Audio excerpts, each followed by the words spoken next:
Estamos en nuestro estudio del libro de Esther bajo el tema general viendo al invisible. En el capítulo 1, quiero invitarles por favor que abran sus Biblias. En el capítulo 1 de Esther. Esther capítulo 1. Vamos a abrir nuestras Biblias en este lugar, en este pasaje, en este libro. Y ya vimos la introducción general a todo el libro. La semana pasada vimos el contexto histórico de dónde se realiza esta historia. Y hoy vamos a ver versículos del 3 al 8 bajo el subtema: el Dios invisible controla y utiliza aún los excesos del hombre para propósitos mayores. El Dios invisible controla y utiliza los excesos del hombre para propósitos mayores. Y puedo quizás reducir el título simplemente de algo que quizás a algunos no les agrada escuchar, pero lo tendré que decir, y es que aún Dios utiliza el pecado del hombre para propósitos santos. Aún Dios utiliza el pecado de los hombres para propósitos santos. El libro de Esther, hermanos, es uno de los libros de la Biblia cuya narración nos capta de inmediato. Si usted no ha leído el libro de Esther, le invito a que lo lea de corrido, lo lea completo, no lo lea unos 3 capítulos hoy y mañana otros, no, léalo completo todo el libro de Esther. La historia es hermosa en sí misma, está contada en forma de drama, no es un relato ficticio, es una historia real. No es una historia acomodada para crear la atracción en su lectura. Es una historia real que aquellos a quienes creemos en un Dios soberano nos cautivará de inmediato, no por sus personajes ni por las circunstancias que se mencionan ahí misma, sino por la forma tan especial en que este drama se desarrolla, a diferencia de la literatura de otros lugares, otros tiempos, por ejemplo la griega, que siempre presenta en su literatura una lucha del hombre contra el destino. La literatura hebrea, en este caso del libro de Esther, nos presenta de manera tan maravillosa la obra cuidadosa y guiada por Dios y tan amorosa que aunque Él no se menciona en este libro, pero todo lector que cree en el Señor puede ver el amor, la gracia, el poder, la soberanía de nuestro Dios en este libro. Por eso hemos hablado de viendo al invisible. De eso trata nuestro estudio de este libro, ayudarnos a ver a Dios en medio de todas nuestras circunstancias. Aquellos que pasan por tiempos de dificultad, por tiempos de aflicción, por tiempos de dolor, ver a Dios va a solucionar el asunto emocional de su vida. Aquellos que son reacios a creer en un Dios que no pueden ver, el estudiar y ver a Dios en sus obras maravillosas les llevará realmente a percibir la majestuosidad de Dios y poder creer en Él. De eso se trata este estudio del libro de Esther, ayudarnos a ver a un Dios que no menciona este libro, pero que se ve en todas las circunstancias, y a verlo precisamente como Él quiere que lo veamos, y que no tengamos una reticencia para creer lo que Él mismo dice de sí mismo en su palabra. Creo que uno de los grandes males, hermanos, dentro de la teología que se predica desde muchos púlpitos en este último siglo, tiene que ver con que se quiera acomodar la idea de Dios de una manera muy ad hoc para salvaguardar, según algunos, la reputación de Dios, y que de manera incorrecta, intentando hacer esto, evaden pasajes de la Biblia y hechos donde Dios se manifiesta de manera activa en las circunstancias que parecieran ser malas para hombres y para mujeres, y en donde Dios mismo se apropia de las intenciones y de los propósitos del por qué está haciendo estas cosas. Miren, creo que mucha gente religiosa, hermanos, queriendo mostrarnos un Dios al cual te le puedes acercar y puedes ir con Él, porque siempre es amor y es misericordia, y porque Él no va a hacer absolutamente nada para poder algo contra ti. Entonces intentan de alguna manera presentarnos este Dios que no es el Dios de la Biblia. Por supuesto que Dios es un Dios amoroso, misericordioso, pero no solamente es eso, también es un Dios que se aira con el pecado, es un Dios justo, es un Dios que trae juicio sobre la maldad, y es un Dios que disciplina a sus hijos. Y no solo lo disciplina, también los azota. Porque ¿qué hijo es aquel a quien su padre no disciplina? Por tanto, dice, debemos ser entrenados en la disciplina del Señor, pero cuidado, porque de pronto también te puede azotar. Ahora, algunos evaden estas verdades, estos pasajes, y no quieren mostrar al Dios activo dentro de las circunstancias que parecieran ser malas para los hombres y mujeres. Incluso ni quieren mencionar donde Dios mismo se apropia de esas intenciones y propósitos del por qué lo está haciendo. Podemos decir y declarar abiertamente, de acuerdo al estudio de la palabra de Dios, hermanos, que Dios no es un ser pasivo ni permisivo que está observando el mal que acontece y que no hace nada porque estuviera impedido o porque no tiene la capacidad para hacerlo. Esa no es la idea y esa no es la imagen en la Biblia de nuestro Dios. Dios no es ni un ser pasivo, ni mucho menos permisivo. Es decir, no quería que pasara esto, pero lo permito. ¿Y por qué lo permite, Señor? Bueno, algunos dirán porque no quería, y porque no quería, si no quería no lo hubiera hecho, si no quería no lo hubiera permitido. Sin embargo, hermanos, este punto es muy importante entenderlo. Dios no es un ser pasivo ni permisivo que está observando el mal que está aconteciendo como si Él no pudiera hacer nada porque se encuentra impedido para hacerlo. Definitivamente, hermanos, dentro de la Escritura encontramos de alguna forma cómo Dios está activo en las acciones humanas pecaminosas. Dios está activo. Y negar esto o acusar a Dios de maldad a causa de esto nunca puede ser la visión correcta del cristiano que cree y que estudia la Biblia. Y en esas acciones que de alguna manera se le ve a Dios dentro de las Escrituras en diferentes circunstancias que parecen ser malas, hermanos, aun cuando Dios está activo en ello, Dios siempre permanece santo e intachable. Siempre. Esa es la gloria del Señor, hermanos.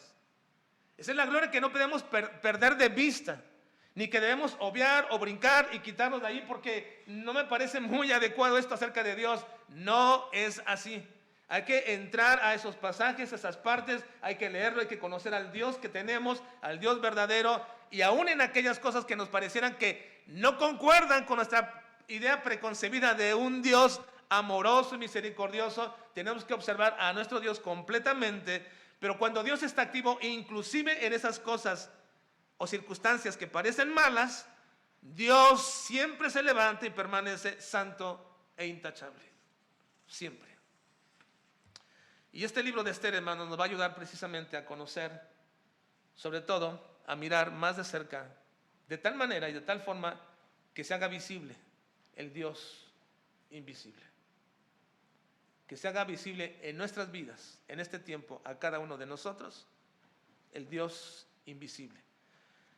No pretendas que Dios se manifieste a ti en cuerpo o en forma humana. No pretendas eso, no me refiero a eso.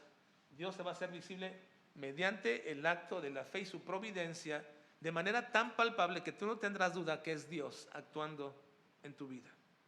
Él se va a hacer visible, el que siempre será invisible, porque esa es su naturaleza.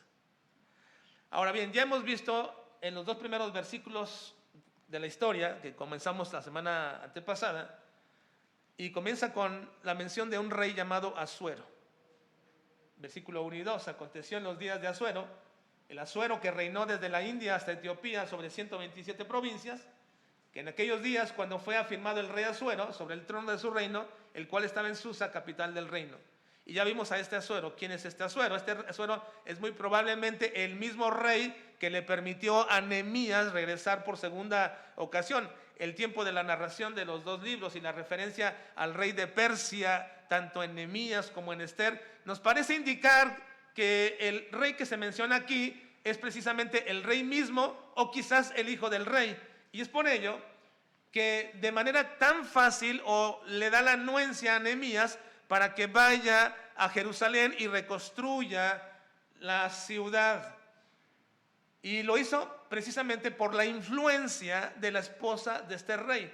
Suponemos que si este rey es el mismo rey que se menciona en Nehemías, entonces la reina que se menciona ahí es la reina Esther. Miren, Nehemías capítulo 2, versículo 6. Dice: entonces el rey me dijo, y la reina estaba sentada junto a él: ¿cuánto durará tu viaje y cuánto volverás? Y agradó al rey enviarme después que yo le señalé el tiempo. Quizás por eso, de manera tan fácil, permitió a Nehemías irse a su tierra, regresar. Ahora, la semana pasada establecimos un principio que va a permear todo el libro, un principio que va a estar rigiendo todo el libro en todo su desarrollo de estudio y toda la historia. El principio es: Dios es la causa última de todo, pero no es la causa imputable. Dios es la causa última de todo, pero no es la causa imputable. En otras palabras, todo acontece y todo marcha según un plan de Dios, pero Él no es la causa próxima o eficiente o actuante de las cosas que están pasando. Por lo cual, no le podemos imputar a Dios culpa alguna de lo que sucede. Este principio es muy importante, es teológico, pero hay que guardarlo y mantenerlo en toda la Escritura. Dios es la causa última de todo, pero Él no es la causa imputable. Es decir, todo ocurre como Dios lo planeó, pero Él no le puede tener la culpa de lo que sucede. Déjenme darles un ejemplo de lo que estoy diciendo, de los decenas de ejemplos que hay en la Biblia. Génesis capítulo 3, versículos 11 y 12. Dice, leamos. Vamos todos juntos, dice: y Dios le dijo: ¿quién te enseñó que estabas desnudo? ¿Has comido del árbol de que yo te mandé no comiese? Y el hombre respondió: la mujer que me diste por compañera me dio del árbol y yo comí. Miren, en el plan de redención, hermanos, implicaba la caída del hombre. La Biblia es clara. ¿Desde cuándo había el plan de redención? El libro de Efesios y todo el Nuevo Testamento menciona que Jesucristo había sido ya destinado desde antes de la fundación de la tierra, de los tiempos. Antes de que existiera el tiempo, en la eternidad, Cristo ya había sido planeado que viniera y salvar al hombre, a un hombre que todavía no existía, en un mundo que todavía no existía, pero ya había sido planeada la redención del hombre. Así que cuando el hombre llega a la tierra y cuando Dios pone a Adán y a Eva en el inicio de la humanidad, entonces ya existía un plan de redención. Ese plan de redención implicaba obviamente la caída del hombre. Para que hubiera redención implicaba la caída del hombre y que esta caída fuera por mediación de Eva, quien fue engañada por el diablo. Así que entonces Adán intenta echarle la culpa a Dios por haberle dado a la mujer que lo llevó a pecar. Es lo que dice, ¿no? La mujer que me diste por compañera me dio del árbol y yo comí. ¿Por qué comí? Porque tú me diste una mujer que me incitó a pecar. Así que finalmente, según Adán, ¿de quién es la culpa? De Dios. No de Eva, sino de Dios, porque tú me la diste. Tú me hubieras dado otra, pero me diste a la que me llevó a pecar. Está diciendo Adán, de alguna forma. Ahora, es en este punto, hermanos, que podemos decir, ¿todo ocurrió según el plan de Dios? ¿Pero a Dios se le puede imputar el pecado de Adán y de Eva? No, ellos pecaron, ellos son responsables de su pecado. Todo sucede según el plan de Dios, pero Él no es la causa imputable. Él es la última causa. Sucede según el plan de Dios, pero no es la causa imputable, ni próxima, ni eficiente, ni actuante. Quienes son responsables son Adán y Eva. Y por causa de su acción pecaminosa, según el plan de Dios, van a sufrir ahora muerte. ¿Les parece justo? Desde el punto de vista humano, no. Humano no. Pero hermanos, ese es el plan de redención. Hay gente que dice, esto es injusto. ¿Por qué Dios va a traer culpa sobre algo que Él planeó y que alguien hizo y que ahora todos nosotros somos culpables con Adán? También, ¿por qué? Porque la Biblia dice que en Adán todos mueren. Y si algunos, ¿te parece justo? Es injusto. Bueno, también entonces es injusto que tú seas salvo. También es injusto que seamos salvos y perdonados, ¿o no? ¿Sí? ¿Por qué? Porque a nosotros se nos imputa ahora, así como Adán nos imputó la culpa, ahora se nos imputa a nosotros el perdón y la salvación por Jesucristo. Es decir, Él vivió perfectamente, Él no pecó, Él no hizo absolutamente nada. Él vivió perfectamente en santidad como Dios demanda y al hacerlo logró la redención, y esa redención al morir en la cruz de Calvario se me imputa a mí que no la merezco. Así que muero por imputación de Adán, pero vivo por imputación de Cristo. ¿No, hermanos? Esa es una bendición a nuestras vidas. ¿Les parece injusto? Bueno, ahora no tanto decimos, ¿verdad? Ahora no tanto, pero sí es injusto porque ninguna cosa nos pertenece. Pero es justo delante de Dios, y así lo planeó Él. Y lo que nos parece injusto a nosotros es justo para el Señor.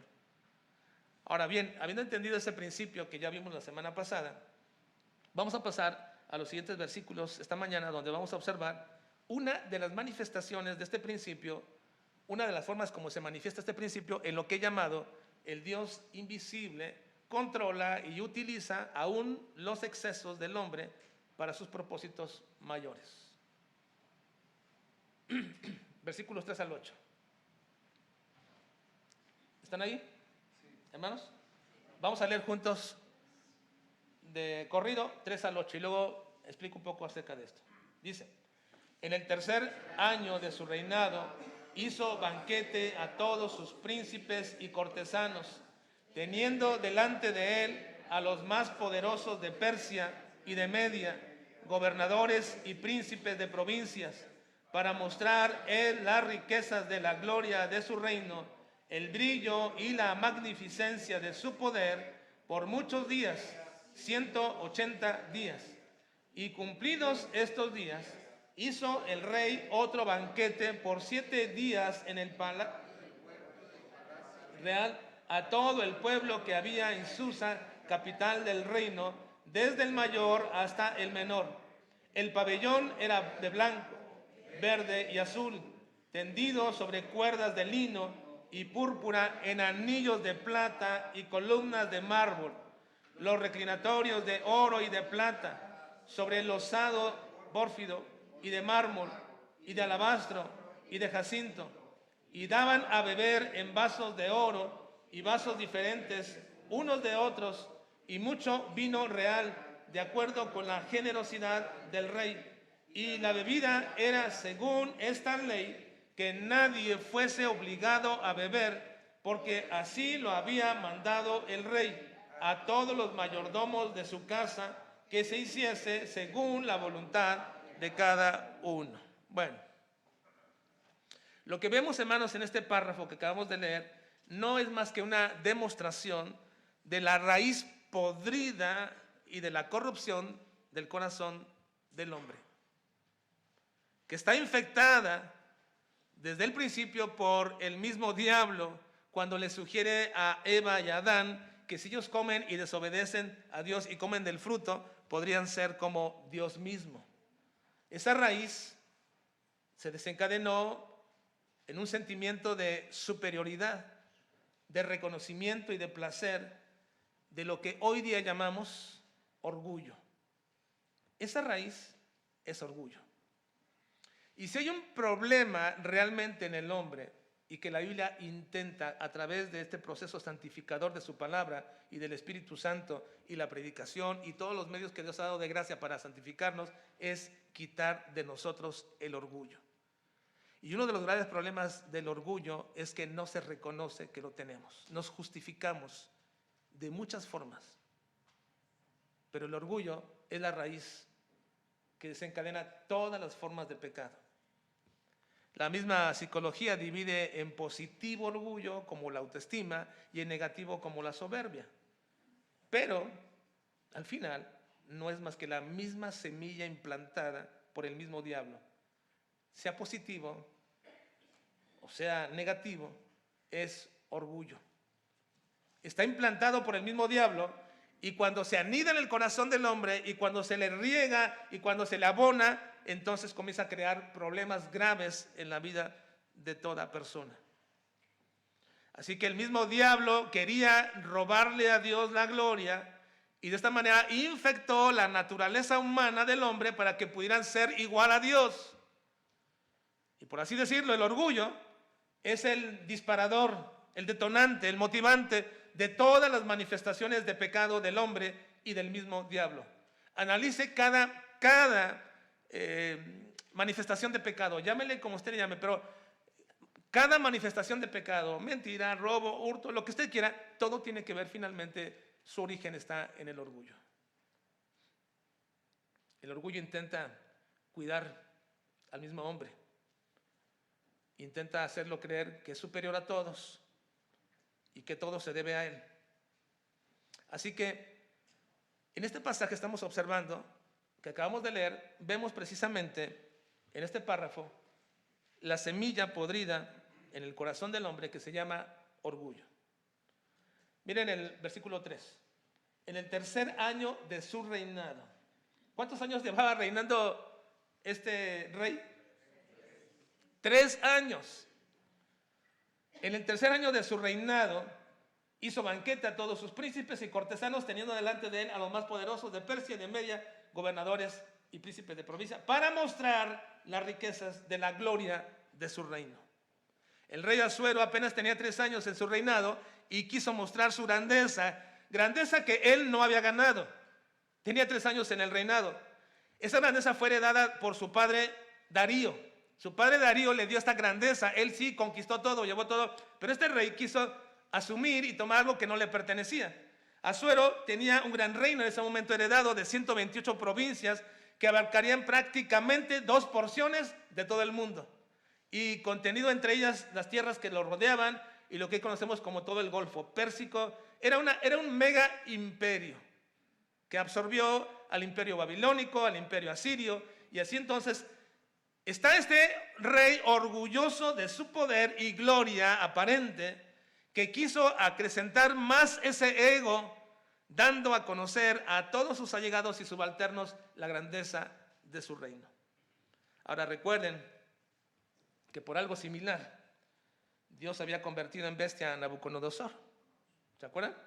Daniel 4:25 dice que te echarán, está hablándole el juicio del Señor a Nabucodonosor, dice que te echarán de entre de los hombres y con las bestias del campo será tu morada y con la hierba del campo te apacentarán como a los bueyes y con el rocío de los cielos serás bañado y 7 tiempos pasarán sobre ti hasta que conozcas que el Altísimo tiene dominio en el reino de los hombres y que lo da a quien él quiere. En otras palabras, Nabucodonosor, te ensoberbeces, piensas que eres el gran rey, el emperador grande, porque lograste esto, pero no entiendes que yo te lo dije.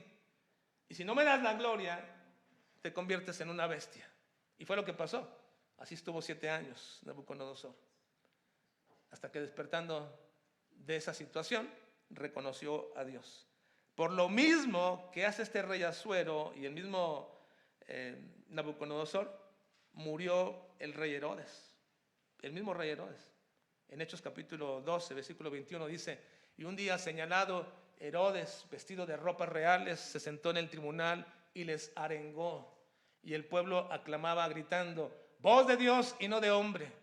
Al momento un ángel del Señor le hirió, por cuanto no dio la gloria a Dios y expiró comido de gusanos. Nadie puede tomar la gloria que le pertenece a Dios, hermanos. Nadie. Cuidemos en algún momento cuando alguien te dice que hiciste algo correcto y adecuado y tú no le entregas a Dios esa gloria, entonces la asumes para ti y acrecientas tu ego, la raíz podrida del corazón. Lo haces cada vez más terrible en tu vida. Entrega la gloria a Dios, lo que sea, lo que hiciste, lo que haya sido bueno, en su momento trascendente, intrascendente. Pero si alguien te dice, entrega la gloria a Dios, gracias a Dios, siempre di esta parte. No solamente de palabras, de tu corazón. Entrega la gloria al Señor. Gracias a Dios, hermanos, que de acuerdo a estos ejemplos, Dios no ejecuta su justicia de manera inmediata sobre todo hombre y toda mujer orgullosa, sino ¿cómo estaríamos nosotros? Inmediatamente se vería quiénes son las personas más orgullosas y jactanciosas. Muchos ya habríamos perecido. Este primer párrafo de la historia, hermanos, relata de manera descriptiva lo que este rey hizo para ser reconocido y alabado. Hizo una fiesta de casi medio año, hermanos, medio año, dice el versículo 4, para mostrar en él la riqueza de la gloria de su reino, el brillo y la magnificencia de su poder por muchos días, 180 días. Una fiesta de 180 días. Nos sorprende, ¿verdad?, que en algunas partes hacen fiestas de bodas de 7 días. Aquí de México, aquí mismo en México, ¿verdad?, hacen fiestas que duran 7 días, la boda, tornaboda y retornaboda, no sé qué tanto hacen, ¿verdad? Todo eso y no sé qué tanto hacen, pero nos sorprende esas fiestas de tantos días. Pero este rey, hermanos, hizo una fiesta de 180 días. Este es un verdadero exceso. Una fiesta de 180 días no es más que una manifestación de dos cosas en el corazón de este hombre que le hizo henchir y mantener a una persona orgullosa. Es decir, era una persona proclive al lujo y al exceso. Tenía una obsesión por el lujo y el exceso. Ahora, hermanos, estas dos cosas son cosas que nos debemos de cuidar nosotros. El lujo y el exceso. Estas dos cosas no son necesarias, ni son indispensables para nuestra vida. Quien piensa que las necesita es porque carece de las cosas más valiosas de la vida sencilla. Y está creando una vida superficial y una vida artificial. Y algunos piensan que los creyentes, algunos dicen y nos atacan, dicen que los creyentes somos gente muy conformista, porque no aspiramos a más, o porque piensan que somos gente que no tiene intereses y deseos de superación. Pero yo creo, hermanos, que todos los cristianos deberíamos aprender a vivir de acuerdo a lo que Dios nos ha querido dar. Y si en esa que Dios ha querido, el deseo de Dios es abundancia, bueno, aprende a vivir en abundancia. O si es estrechez, aprende a vivir en estrechez. Tenemos que aprender a vivir, hermanos, y no permitir que el lujo y el exceso sean parte de nuestra obsesión diaria. El ser agradecidos con Dios, reconociendo que no merecemos nada y que todo lo que tenemos es por su pura gracia, entonces nos ayuda a aprender a vivir en esta tierra que es pasajera de una manera satisfecha. Como dice el proverbista, en Proverbios 30, versículos 8 y 9, dice, leamos, vanidad y palabra mentirosa aparta de mí. No me des pobreza ni riquezas, manténme del pan necesario. No sea que me sacie y te niegue y diga, ¿quién es Jehová? O que siendo pobre hurte y blasfeme el nombre de mi Dios. Tenemos que aprender a vivir de acuerdo a las circunstancias. Si es riqueza o si es estrechez y pobreza, aprender a vivir en ese medio. No a conformarte, no es el conformismo, es aprender a vivir de acuerdo a los parámetros de Dios. Pablo dice que esa es una situación que requiere aprendizaje, hermanos. Requiere aprendizaje, no de un centro de estudios económicos, no de una escuela de economía, no requiere aprendizaje, ni inclusive del consejo de tus padres. No, este aprendizaje requiere un aprendizaje bajo la perspectiva de que cualquier cosa o cualquiera que sea tu situación, en algún momento de tu vida, Dios está cumpliendo su plan en ti. Cualquiera que sea la situación en algún momento dado de tu vida, tienes que estar bajo la mirada de que Dios está cumpliendo su plan en ti con un propósito, hacerte más fuerte en Cristo. Mira, Filipenses capítulo 4, versículos 12 y 13, dice, Vean por favor, dice Pablo, sé vivir humildemente y sé tener abundancia. Esa palabra sé quiere decir que lo aprendió. Es un aprendizaje, ¿verdad? Sé vivir humildemente y sé tener en abundancia. En todo y por todo estoy enseñado. Así para estar saciado como para tener hambre.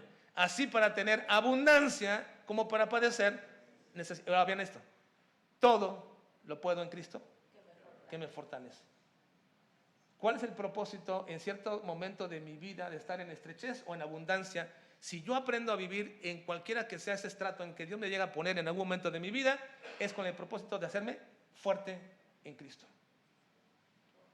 Puedo tolerar la abundancia en Cristo y no caer en los excesos de la vida.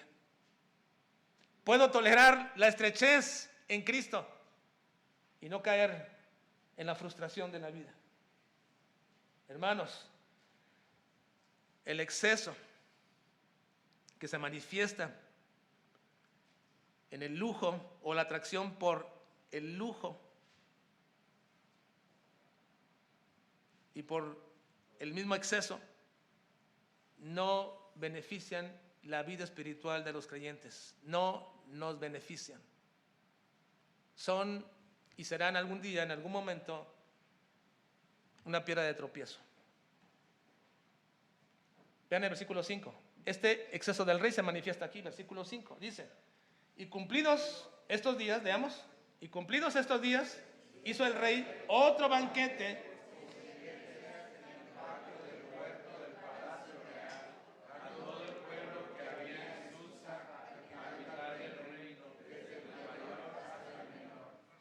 No le bastó a este rey 180 días, hermanos, y terminó la fiesta. Dijo, hagamos otra. 7 días más. Pero ahora todo el pueblo va a festejar. Ahora es para todo el pueblo. Así que no bastó una fiesta de 180 días. Será una fiesta para todos en la capital de Susa, donde el mayor hasta el menor iban a ser agasajados. ¿Es un exceso, hermanos? ¿Todo esto? Por supuesto es un exceso. Ahora, la vida de exceso y su inclinación de un corazón henchido de orgullo y jactancioso lo lleva a la expresión del lujo. No tengo tiempo para hablar acerca del lujo. Algunos pensarán, bueno, ¿qué malo tiene el lujo? Bueno, el lujo tiene ciertamente algo malo, porque está diseñado para captar el exceso del hombre y el orgullo del hombre. No hablo de cosas finas, hablo del lujo. Y eso es lo que sucede con el hombre. Vean el versículo 6 al 8. Dice, el pabellón, vean cómo lo describe. El pabellón era de blanco, verde y azul, tendido sobre cuerdas de lino y púrpura en anillos de plata y columnas de mármol. Los reclinatorios de oro y de plata, sobre el losado de pórfido y de mármol y de alabastro y de jacinto, y daban a beber en vasos de oro y vasos diferentes unos de otros, y mucho vino real, de acuerdo con la generosidad del rey. Y la bebida era según esta ley, que nadie fuese obligado a beber, porque así a todos los mayordomos de su casa que se hiciese según la voluntad. Ahora, esta descripción evidentemente está hablando de lujo. El lujo se manifiesta en estos versículos. Un gran pabellón multicolor con cuerdas rematadas en plata y en oro, columnas de mármol, de piedras preciosas. Además, sobre todo, como sucede siempre en los excesos, el vino no podía faltar, dado según el relato, hermanos, generosamente dado por el rey. Y lo servían en vasos de oro, que cada uno de ellos, cada vaso de oro era diferente a otro. Todo eso es un exceso y un lujo y manifestación de un hombre jactancioso de sí mismo y de un ego que no cabía en él mismo. Ahora, culminamos. Al analizar, hermanos, todos estos excesos, el punto en todo esto es que estas cosas acontecieron porque había un plan de parte de Dios para liberar a su pueblo. Y estas manifestaciones no se podían ver sino hasta días o semanas después. Pero no olvidemos, hermanos, que aunque Dios estaba en gobierno de todo esto, Dios no es el autor del orgullo de este rey, ni del exceso de este hombre. Esto está en cada ser humano y es su propio pecado que lo va a condenar. Pero aún Dios va a utilizar el obstinado corazón para traer siempre un bien mayor. Y es aquí como se va a cumplir el plan redentor de Dios. Muchos de nosotros, hermanos, llegamos al conocimiento de nuestro Dios. Muchos de nosotros llegamos al conocimiento de nuestro Dios debido al exceso de alguien, al pecado de alguien inclusive. Yo lo puedo decir en cierta manera personal. Puedo decir que el alcoholismo de mi padre y la desesperación de mi madre y mi familia en la que vivíamos fue una necesidad utilizada por Dios para empujarnos y empujar a alguien que viendo nuestra condición nos llevara a la iglesia y pudiéramos escuchar ahí el plan redentor de Dios. Aún Dios utiliza los excesos de todos con un plan mayor. Si no, piensa, ¿por qué circunstancias de tu vida te acercaste a Cristo? ¿Por qué circunstancias de la vida de un familiar, de tu matrimonio, de alguien te acercaste a Cristo?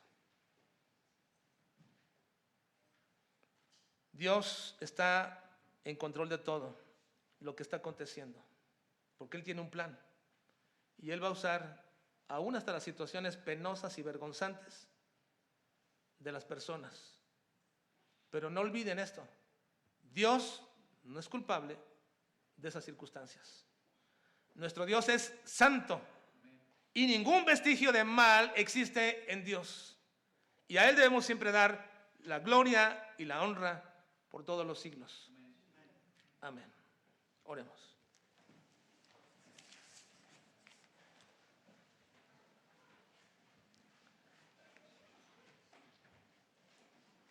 Padre, te honramos y te bendecimos.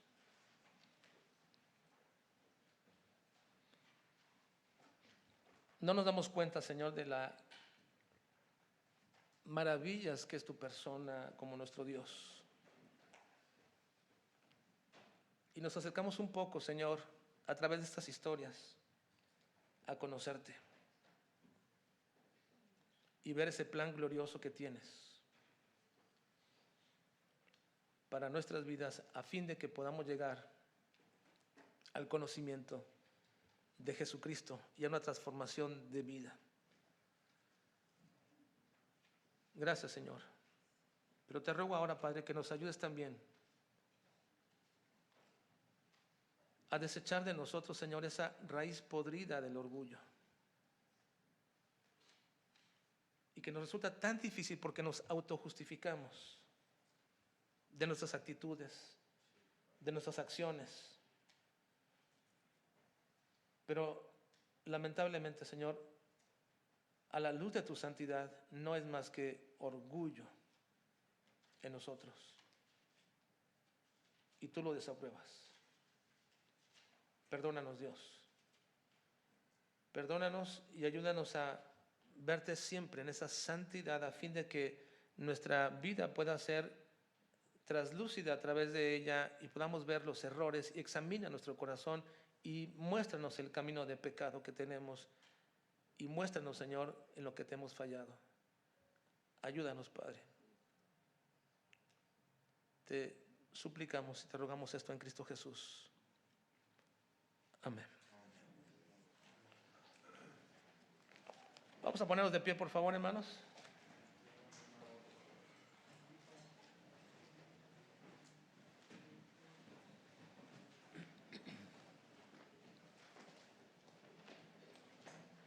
Próximo jueves tenemos nuestra reunión de oración.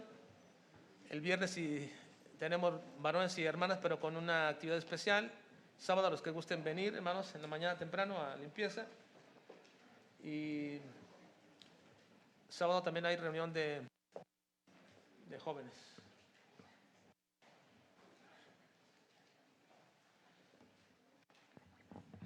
Bueno, hermanos, vamos a estar orando por las ofrendas y entonando canto para despedirnos.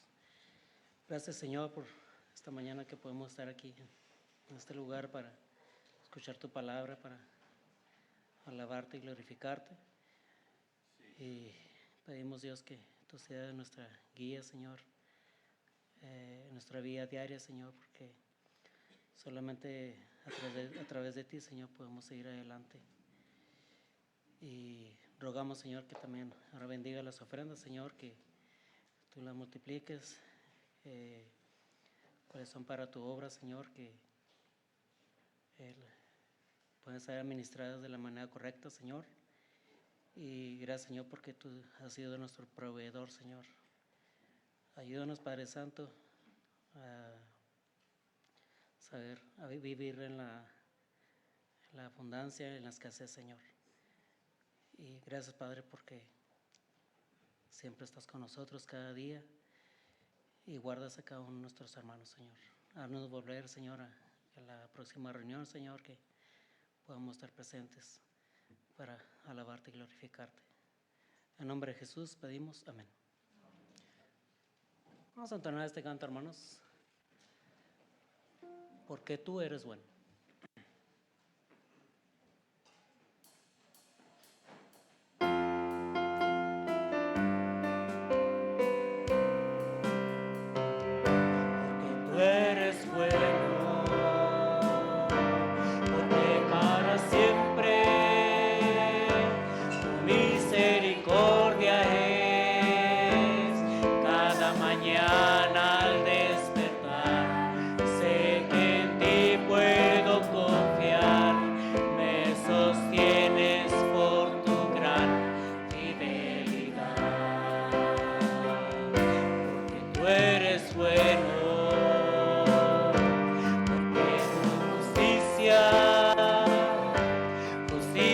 Eterna es, en ella yo me deleitaré, en tu verdad caminaré, por tu senda de justicia, guíame.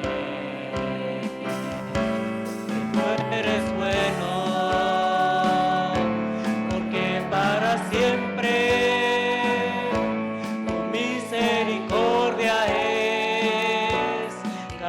Mañana al despertar, sé que en ti puedo confiar, me sostienes por tu gran fidelidad. Y cada mañana al despertar, sé que en ti puedo confiar, me sostienes por tu gran fidelidad. Amén. Dios los bendiga. Hasta más, pues.